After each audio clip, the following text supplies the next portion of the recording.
So Lamar Jackson, Yes, sir. coming into last season, remember this is what we told people. We said, hey, do us a favor. Don't make the same mistake that millions of others have made before.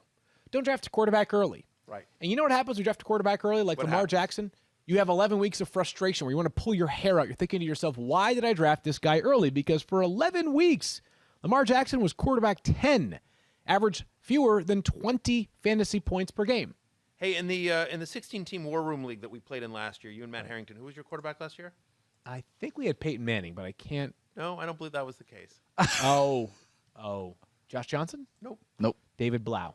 I believe Lamar Jackson Oh, Lamar Jackson, yeah. was well, the quarterback of the Irish Twins. probably would have been this, better suited to yes. draft Peyton Manning is what you're Yeah. trying to tell me. So, Congrats, Peyton, in your Hall so Hall you of know, Fame. I remember that the look on your face every Monday morning, the frustration. It was a tough year for the Irish Twins last year in the league, and you guys drafted a really good team. I think if you'd gotten the production out of Lamar Jackson that you expected, Right.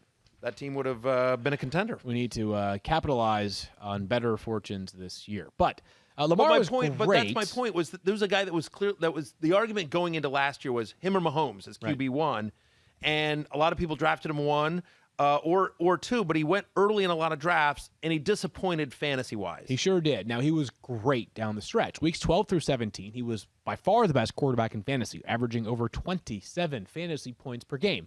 This underscores the same point that we've made a million times before, though, is that in order for him to be worth the premium, whether it's middle of the second round, like which is where currently Patrick Mahomes is going as QB1 in terms of ADP, or even the late part of the second round, early in the third round, he has to deliver a quarterback point per game output that is significantly better than the next best quarterback in fantasy this year, which, with all the talent that we have, Mahomes and Josh Allen and Kyler Murray and Dak Prescott and Lamar Jackson himself. And if Deshaun Watson plays, we understand that's a unclear situation. And Russell Wilson. And all the Aaron Rodgers.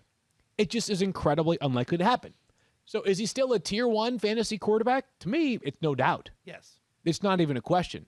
It's just about where you're drafting him. And I'm not going to be the person that ever pays up for any of those quarterbacks in the back end of the second round or early part of the third round. Last year was a brutal year for Lamar Jackson, to your point, and he certainly didn't return value given where he was drafted. But at the end of the day, he still finished as QB8, still averaged 22 fantasy points per game. He was fine. So there's a floor there with Lamar Jackson.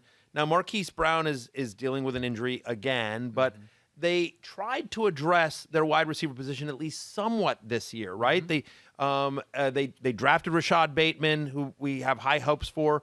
They signed Sammy Watkins, and again, that's another but when Sammy Watkins is Sammy Watkins is a talented NFL wide receiver. He needs to stay on the field, obviously, but they at least added some depth, that they didn't have before, and hopefully Marquise Brown is back, and they have Mark Andrews, and obviously the rushing is the big piece of the pie for Lamar Jackson, who, since the beginning of 2019, there's only 4 players in the NFL with more games of 65 or more rushing yards. Like, you look at the list of the top 5 players of games with 65 or more rushing yards since the start of 2019: Derrick Henry, Josh Jacobs, Nick Chubb, Dalvin Cook, Lamar Jackson. Right. He's the best running quarterback literally in NFL history. So that's why he remains He's a video game. Firmly entrenched as a tier 1 quarterback.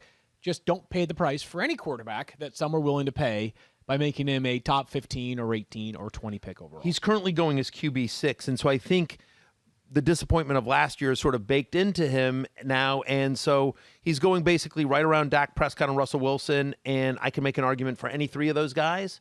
Like, I'm good with any of those guys, and it's another reason why, listen, do we all love Patrick Mahomes? Of course we do. But if you're telling me, like, a few rounds later, I could get my choice of Dak, Russ, or Lamar, bingo, bango. Thank you for watching ESPN on YouTube. For live streaming sports and premium content, subscribe to ESPN+.